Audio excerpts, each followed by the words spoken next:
Hello everyone, my name is Jimmy and welcome back to the channel. In today's episode of Rippin' the Fence, we're going to be breaking down everything you saw from Michigan. But before we hop into the video, I just want to quickly remind you guys to hit that like button and subscribe button. We greatly appreciate it if you guys did that. Let's go ahead and hop into the video. Matthew, my friend and co-host, is joining me, and it took us 2 days to get this Michigan race in, but we did get all the laps in, thankfully. But Matthew, before we hop into things, how you doing? I'm doing good on a Monday. First and foremost, any NASCAR team that is looking to hire any social media or photography, please hire the man across from me right here. He's the perfect guy for the job. So, any NASCAR team, truck, ARCA, Xfinity Cup, whatever, hire this man. Um, but on to this weekend. Uh, Still recovering from Richmond, of course. That was a long weekend for us. So, I was looking forward to the big 2 mile oval. That's not a super speedway.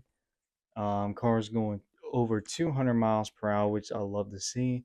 But what a wacky race weekend we had! We had restricted plates on Xfinity cars. We had two flips at a non-super speedway track, which I don't think that's ever happened like in a long time. We've had two of the top four in the regular season championship self spin themselves, and Kyle Busch won a stage. So, what a wacky race weekend it was. So, let's get right into it. Well, I appreciate that shout out. If you guys don't follow me on Instagram already, it is linked in the bottom of the description. But there's a lot of posts from there recently about some pictures I took from Richmond, some reels and stuff like that. So check that out if you want to. Not obligated, but if you want to check it out, feel free to do so. But as for Michigan, I'll go ahead and hop into the Cup race. And Matthew alluded to this a little bit from what he was just talking about, but Denny Hamlin ended up spinning off of turn 4 early in the race before the weather ended up coming. He was trying to get next to Bubba Wallace coming off turn 4 and just lost the car and just spun out off of turn 4 down the front stretch into the grass. Damaged the car just a little bit. When they went back racing on Monday, I believe I heard him and his crew chief saying the car was about 90%. So uh, could have been a lot worse. Could have definitely destroyed the splitter on that car, but thankfully it might have just been a little bit of undercarriage damage. The splitter looked fine from what I could see. So at least he was able to get back in the race.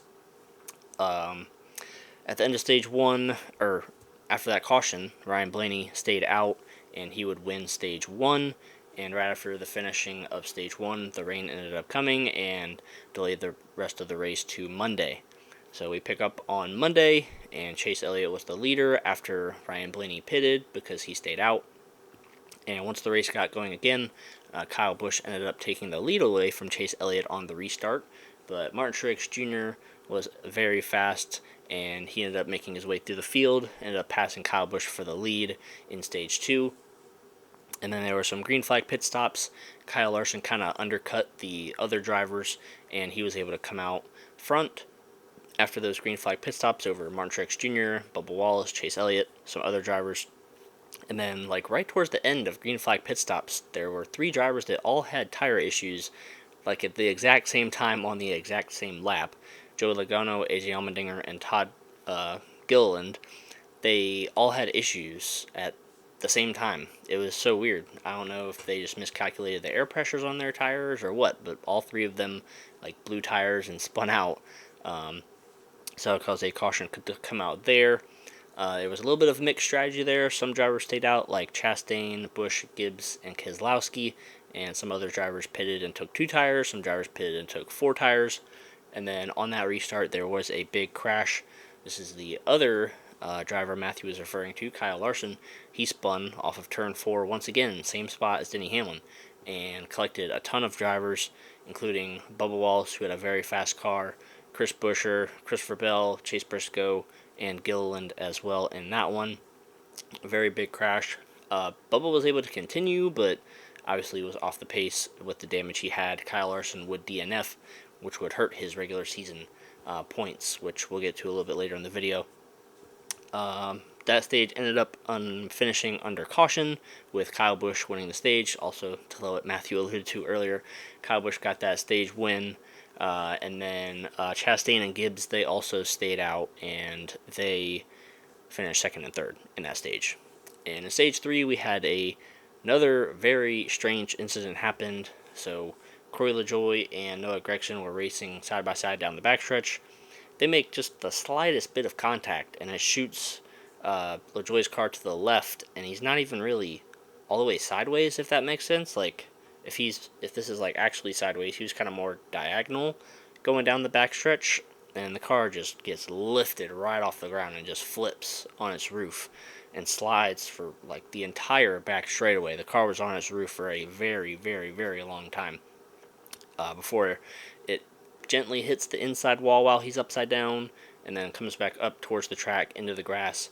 It hits the grass and kind of flips the car over once or twice before eventually landing on all four wheels. I'm glad that Corey seems to be okay, but anytime a car goes upside down, very scary sight, and I'm very perplexed on why this car went upside down. I get like in the Xfinity race the day before, Chandler Smith was like behind the car that flipped, so he was kind of pushing it, and that caused it to kind of get in the air. But LaJoie's car wasn't even really all the way sideways, like I mentioned. It was almost kind of diagonal, like at a 45-degree angle, and it just took it up like that. I did hear that there was a lot of wind, and I mean, I don't know if 25 miles an hour worth of wind can pick a car off the ground like that, but if so, so be it. Maybe it was the wind that could do that. When you're going 200 miles per hour down that back straightaway, yeah, that does play a big factor into it. If there's a high gust of wind. I'm no scientist, so I guess Matthew's the meteorologist. Maybe he can explain why these races have all been delayed by rain this year. Like, do you have a one-on-one conversation with Mother Nature every week? Like, can you tell Mother Nature to send all this rain away, please? I wish. No, no, I don't. If only I can create some new technology though to create like a little circle around the track where there's storms all around, but there's bright blue sky just right in the dam in the center of the track. Yeah, we need like a some kind of vortex around the racetrack to just repel any kind of weather that comes around it. But yeah, Corey LaJoy, he did flip. I mean, obviously NASCAR, they're gonna take a look at it. I'm not sure. I'm sure they'll find something they could do to help the car out. But I mean, when you're moving 200 miles an hour, sliding down a backstretch, a car is probably like there's a chance of it lifting off the ground. And like Matthew said this before, there's nothing that NASCAR could do to completely eliminate a car from lifting off the right ground. But I'm sure NASCAR's going to take a look at it. Hopefully, they can find something to at least slightly reduce the chance of that happening again. I do want to give NASCAR props because the roof of the race car looked like it was in a lot better condition than when Ryan Preece flipped at Daytona. Obviously, Ryan Preece, he tumbled through the grass like 20,000 times, but still, Corey LaJoy was on his roof for like the entirety of the backstretch. And when the car flipped back over, the roof wasn't really caved in like Ryan Preece's was when he wrecked. So I gotta give NASCAR a little bit of props there. Good job on them. At least working on the car in that regard. Um, so that ended up happening, and then I think it was under green. Yeah, under green in the final pit stops. Kyle Busch, he took two tires on that final green flag pit stop to try and get some track position late in the race. He would cycle to the front ahead of William Byron, Chase Elliott, Tyler Reddick, Martin Truex Jr., and Ty Gibbs. And Tyler Reddick would work his way through the field. Chase Elliott started to drop at this point in the race. William Byron, I'm not sure where he came from before like this point in the race. I was out and about, so I wasn't like glued to my TV and my phone the whole time. But William Byron, he was up there for pretty much most of the final stage from what I could see. But Tyler Reddick ends up making his way to the front of the field, passes Kyle Busch with 24 laps to go, and then NASCAR once again, like if there's a button like for cautions, NASCAR they just go wham, like boom, boom, boom, caution. Like I don't know what it is with them. Like one minute they're like boom, as soon as the car's sideways, caution. But in Indianapolis, when Ryan Preece is spinning to the infield, they're like, there's a button for a caution here. I'm just gonna throw that over there. I don't see anything.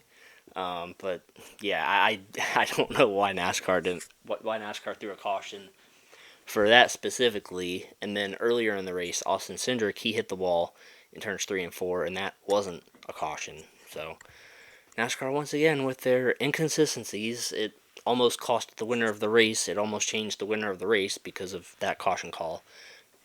But there were two over. Well, I don't think the first restart was in overtime, but there were two restarts to determine the race. On the first one, William Byron was actually able to take the lead away from Tyler Reddick on the inside lane, and it seemed like the outside was the place to start on the restarts. But William Byron was able to take the lead ahead of Tyler Reddick, and then a caution came out for Ross Chastain, I believe, who spun, and after that, they racked him back up again. This time, William Byron took the top lane, and Tyler Reddick took the bottom. And then Tyler Reddick was able to take the lead on the bottom of the racetrack, which was very surprising to see two restarts in a row for the bottom lane to prevail.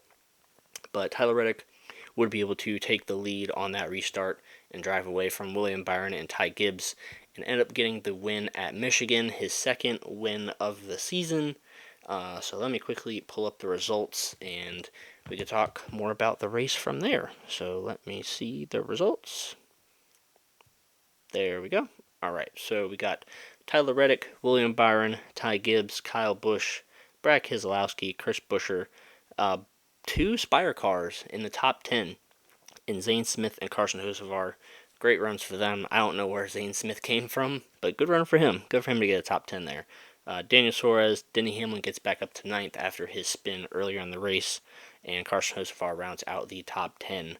So, I mean, that's really all I have to say about like the actual race. I can kind of get into the playoff standings and how all that got affected after Matthew kind of gives his 2 cents about what he saw.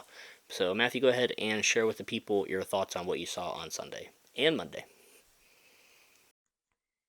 Well, overall, I thought this was a good race. I gotta say, back in the day, I wasn't exactly the biggest Michigan fan. I mean, Michigan International Raceway fan, um, especially when they repaved it, and especially when it had 2 dates. I was like, another one not really looking forward to. But recently, especially since Auto Club is now gone forever, basically, I'm starting to like Michigan Speedway more. I'm starting to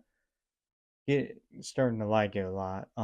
Just because of how unique it is now, especially since Auto Club is now closed. This is such a unique racetrack on schedule. It's a big 2 mile oval, and it's not a super speedway race. Basically, it's basically unrestricted engines going over 200 miles per hour. It was just so fun seeing the tachometer on NBC, like Chase Elliott going 205 going into turn one. I mean, that is just amazing. I wish I could go to a Michigan race now. If it'll stop raining, that's the problem. It seems like it's always raining in Michigan. Um, I definitely feel bad for all the fans that were going to that race because I'm sure some of them couldn't stay around. Some I know some stood was able to stay, but some people couldn't. So I definitely feel bad for all the fans there. Um, but still, it was a good race. I thought there was a lot of cool side by side racing. First and foremost, congrats to Tyler Reddick. He had definitely had a fast car today, but he had to overcome some adversity today. Like it seemed like he struggled really bad on the restarts. Like it seems like he'll fall towards the middle of the pack, and then next you know, there he is starting to climb towards up the front. And they were able to get good pit stops, and they were able to take the lead from William Byron, the last green flag pit stop. And then they had to overcome the overtime restarts, which I'll just say that whole caution thing. Look, I don't know what it's like being up in the tower. I'm sure I know it's a tough job. It's probably a stressful job because every single move you make could be controversial, depending on how people look at it. So, but that caution came out way too quick. That's just my opinion. I'm sure they probably looked and saw there was a car in the wall. They said, "Oh, caution," but they didn't really take the time to see. Well, is does he have a broken toe link? Does he have a flat tire? Is he slow on the track? He just bounced off the wall and kept going. So they definitely pushed that caution button way too quick. That's just my opinion.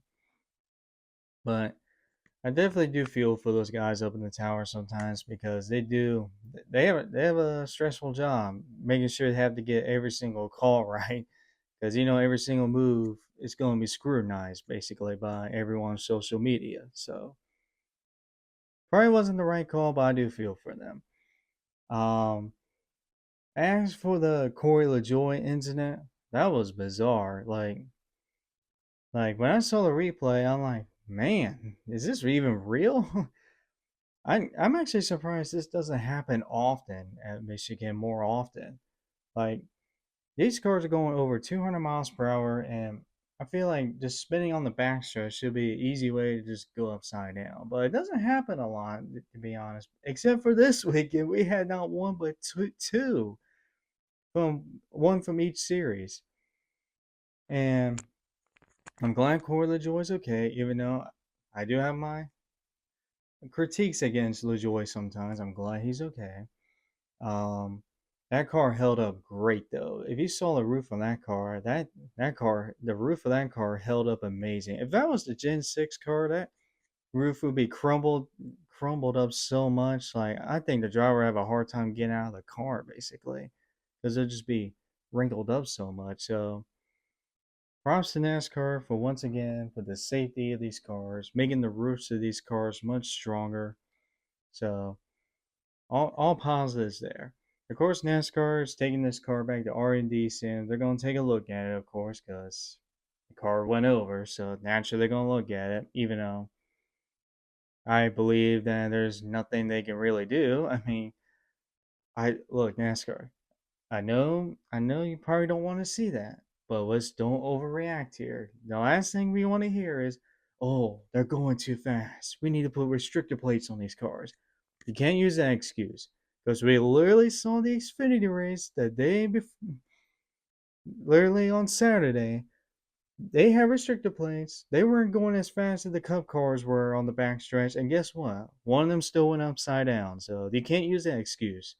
They're they're still going to blow over apparently, restrictor plate or not. So I don't want to hear that. I don't want to hear that solution. So no, don't. Keep it how it is, okay? Like I said, I love Michigan more than I used to just because of how unique this track is and how these cars are going over 200 miles per hour, which we don't see a lot of these days. Even the mile and a half, we don't really see that anymore. The horsepower and everything. So I don't want that. One of the only tracks that we get to go 200 get taken away from us. So do not do anything, please. But still, that was a crazy wreck. It's crazy we got two flips right before Daytona. So who knows what Daytona's gonna be like? We might get like four of these things. I hope I'm not predicting that, but yeah, I'm sure all the YouTube people that do all those NASCAR crash compilations are getting their money's worth after this weekend. So good for them.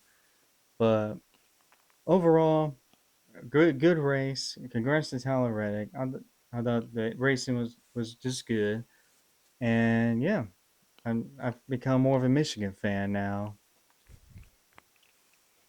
Yeah, quick comment about the racing, real quick. I really liked how the drivers, if there were two drivers side by side on the straightaway, and if there was somebody behind them, they could catch both of them and then duck to the bottom and make it three wide going into the corner. I really liked that Oh aspect of the yeah, racing.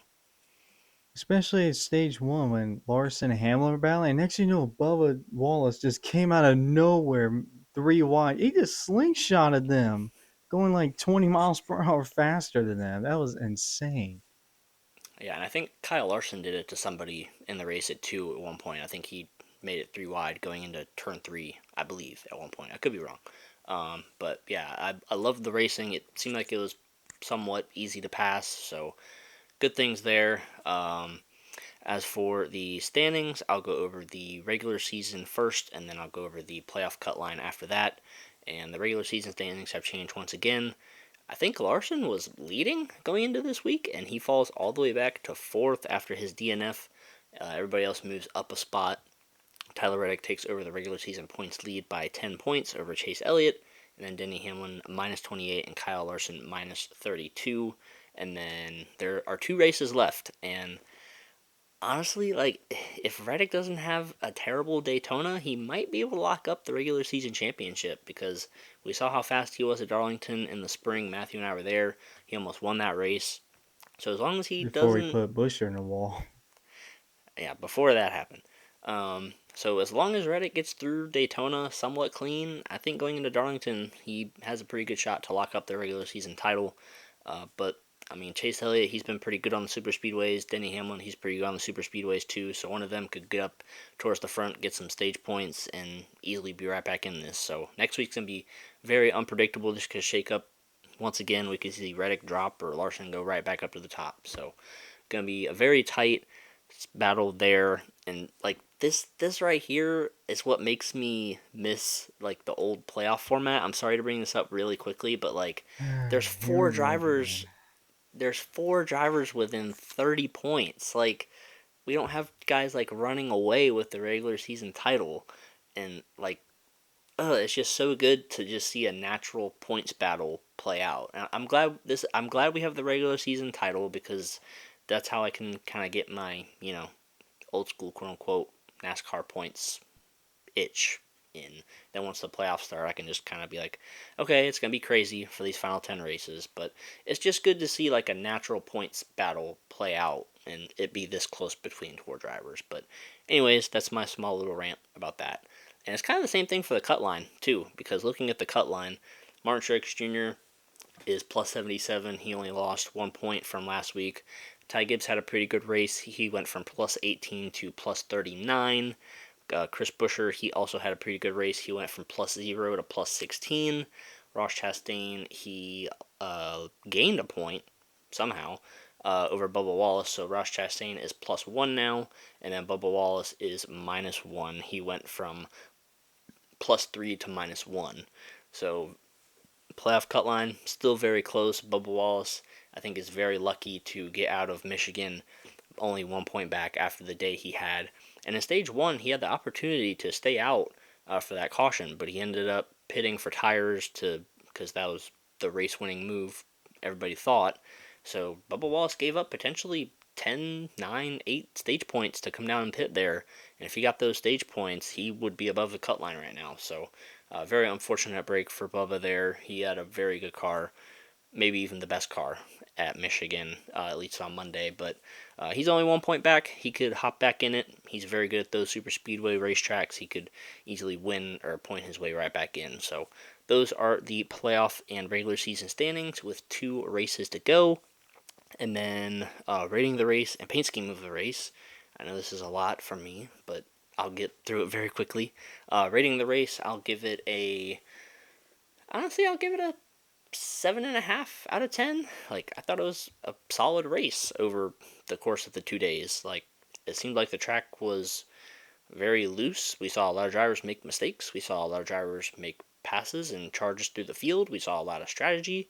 Saw a few crashes. I'm not saying a car flipping. I've like makes me rate this race as high as I am, but a few crashes every now and then too to make things interesting. So I'll give it a solid 7.5. And then for my paint scheme of the race, I'm actually going to go with the race winning paint scheme. I'm going to go with Tyler Reddick's McDonald's car. I love how they kind of put Bubba's and Tyler Reddick's McDonald's cars, they've made them different. So you got Bubba's that's like the French fries, and then you have Tyler Reddick's, which is the ketchup. At least that's what it looks like. You got the white with like the ketchup packet, and then you got the red for the ketchup on the top of the car on the side, and you have it dripping down and all that kind of stuff. So love the creativeness there for that McDonald's car. So that's my favorite paint scheme. Matthew, what do you have to say about the playoff standings and rating the race and favorite paint scheme? What do you got to say about all that stuff before we wrap up?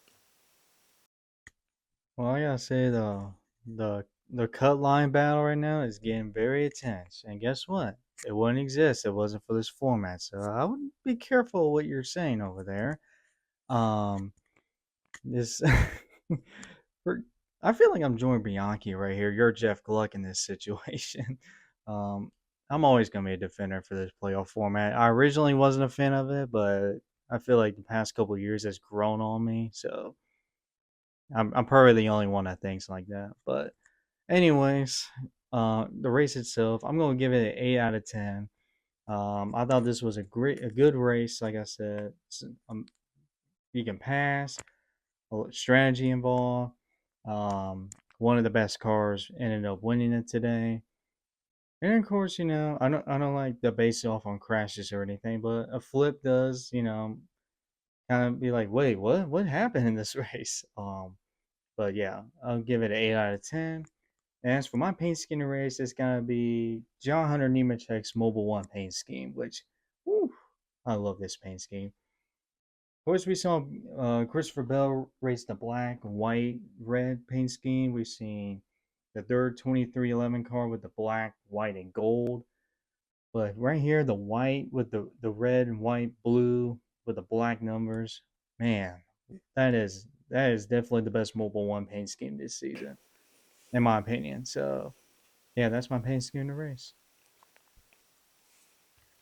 All right, well, I think that's going to pretty much wrap the video up. We have 2 races to go until the playoffs. We got 2 very interesting points situations going on as well over the next 2 weeks.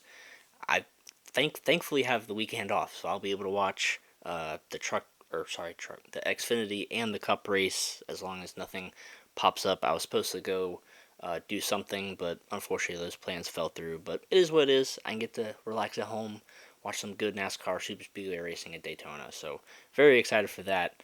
But Matthew, do you have any other quick thoughts before we go ahead and finish this video up? Um, I think the 2025 schedules might be coming out this week. We saw that Bowman Gray is going to be the Clash race next season, which is not surprising because that's been rumored for a while. I mean, it's okay for 1 year.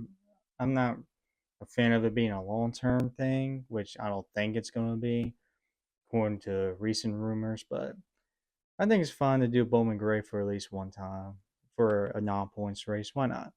Even though it's going to be very cold there, which if you're going there, you better have a bunch of layers on you because it's going to be cold. Trust me. It's North Carolina in February.